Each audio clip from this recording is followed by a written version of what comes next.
Ladies and gentlemen, welcome to Talking of Chelsea. I'm Mickey, and today we're going to look at the ups and downs from Chelsea 1, Crystal Palace 1. Now, before I do get into the video, go down to the comments and tell me who your man of the match was from this match. Tell me also your thoughts on the game, whether you enjoyed it, whether you thought there were positives or negatives, and also, if you could, leave a like and subscribe to the channel as well. So I'm going to start by just going over the game quickly, a little match review of sorts. So for me, it was a very frustrating game, a very, very frustrating game. I was there at Stamford Bridge. It was such a hot day, and I think you could see that from the way that we played, especially towards the end of the second half. The players, you could tell, were very, very tired. First half, though, I thought we were brilliant. I thought we played really well. We made lots and lots of chances, and probably could or should have been 2-3-0 up at half time, if not for a good Dean Henderson save and for some close misses as well.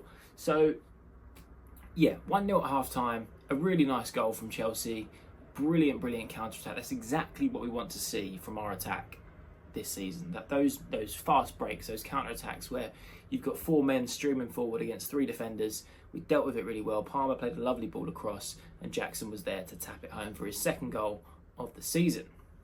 Second half rolls around then, and Crystal Palace obviously made some changes. They tweaked their system ever so slightly. I don't think there was too much of a change, but they just obviously had some good words from Glasner at half-time and came out with a little bit more intensity and a little bit more intention in that second period.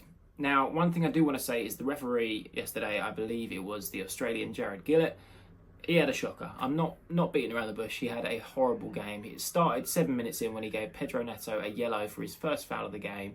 I think the first foul of the game, and it wasn't a yellow card challenge. So he just set himself up, especially with the fans, for every single foul. Then from there on out was one that was greeted with yellow card, give it a yellow card, give it a yellow card, and he wasn't, to be honest. I looked at the stats after the game, and Chelsea actually got 4 yellow cards in that game to Crystal Palace's 2. And I think that's ridiculous, because Crystal Palace made a lot more fouls than us. It felt like almost every single foul Chelsea made, we were picking up a yellow card for. And the Will Hughes thing is that to be honest, it feels like an injustice. It does, because that is a blatant second yellow card. It's almost the same foul that got him his first yellow card. Palmer was away, ready to play a pass or take a shot, and Hughes has essentially just jumped on his back. Like, that is as blatant a second yellow as you can get, and Crystal Palace knew that because they took Will Hughes off straight away. So yeah, I think Jared Gillett has some things to answer for after that game, but we can't blame it all on the fact that they didn't go down to 10 men, because we should be winning with it as 11v11 anyway. Palace's goal, an unfortunate one, a really good finish from Eberechi Eze. That's always going to happen when you've got a player like Eze on the opposition team. He's going to be a threat, especially from those positions just outside the box. It's fallen really kindly for him, and he's put it in to the far post. A brilliant finish. Not a lot Sanchez could have done about it, I don't think. I'm not going to criticise him for that one. Then from there, obviously, Palace sort of came into the game a little bit more. I don't think we gave them too many opportunities. I really don't. I don't think we allowed them to have anything other than a couple of shots from the edge or just outside the box. So on the whole, I thought we defended well. It was just going forward in those last sort of 20 minutes where we looked tired. We made a couple of changes. I thought Mudryk did well when he came on. Caicedo as well was a good player in midfield for us yesterday. But all in all, we just failed to sort of initiate any real massive chances for ourselves in the latter stages of the second half. So a disappointing 1-1 draw, 2 points dropped, but you also have to look at the fact that Tottenham lost, Manchester United lost, and Arsenal drew as well. So the teams that we are expecting to be around us later on in the season also didn't sort of gain any points on us, which is a positive.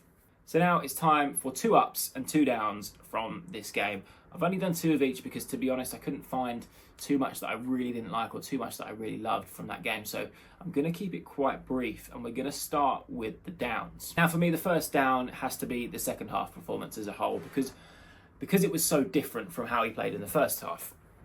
I think the second half, we obviously, like I said, we were tired. It was a hot day.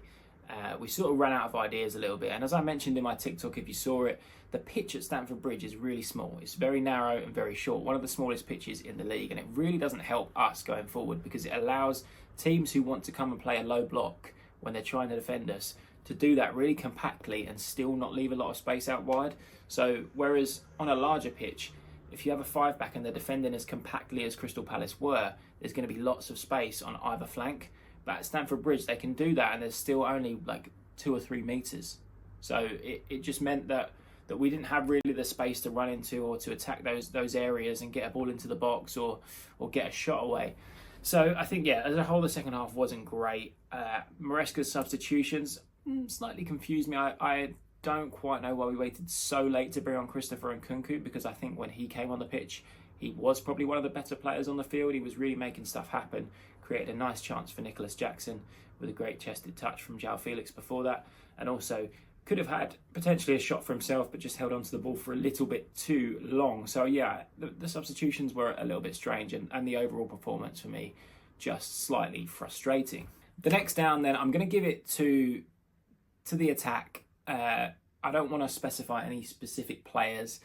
I think, you know, it's a rare off day for Cole Palmer. He did get the assist, but other than that, he was dropping deep a lot towards the end of that second half, almost trying to just make something happen. But for us, we need him further up the field, and he was dropping all the way to almost being deeper than our midfield players. And then when the ball came forward, it was like we're lacking a man there. I thought Noni Madueke, his head dropped after he missed a chance in the first half, forced Henderson into a really good save. So yeah, I think you could tell just from being sat there watching his movement off the ball that he wasn't feeling up to it today. And I do feel like that is a little bit of a weakness of Noni Madueke, is his mindset in those situations where he's not playing super good. Like Wolves last week, even before he scored the goals, he had a great first half. But today he wasn't so good, didn't get the goals, and his head dropped, and I think he should have been substituted a lot earlier than he was, if I'm being honest. No disrespect to Noni, because he's a brilliant player, but it just wasn't his day yesterday, and we could have gotten Nkunku on earlier, and maybe that would have made a difference. Shout out to Mudryk. I thought he was really good when he came on. It was one of his better substitute cameos. I think he made stuff happen. He played that really good ball in behind for Jackson just before the end of the game, and also was making stuff happen down the left-hand side, was being very, very direct, which is what we were sort of struggling with towards the latter stages of that half. So into the two ups then, and I'm going to start similarly to how I started the downs, with the first up being the first half, because we were brilliant in that first half, and like I said, could have been 2-3-0 up. It's a real shame that we weren't able to put the ball in the net. Henderson made a fantastic save on Madueke. Palmer came about this far away from bending one in from outside the box. Madueke another chance to do almost exactly what he was doing against Wolves last week with that low finish, just couldn't get it done. And there was a couple of other sort of moments where I think we could have probably got a shot off or just tried to make something happen by being a little bit more direct. But on the whole, we absolutely dominated in the first half. Crystal Palace had nothing to offer. And yeah, you would have liked to have seen us score some more goals, but I think, to be honest, all in all, that is it's a good indicator for the future, to know that we can dominate games like that, to know that we will make the chances, and, you know, on another day we're going to put the ball in the net more times than we did yesterday. And then for the second up, I'm going to go for an individual, and I'm going to go for Moises Caicedo, because I think he was probably Chelsea's man of the match yesterday. Best player on the pitch by far for me.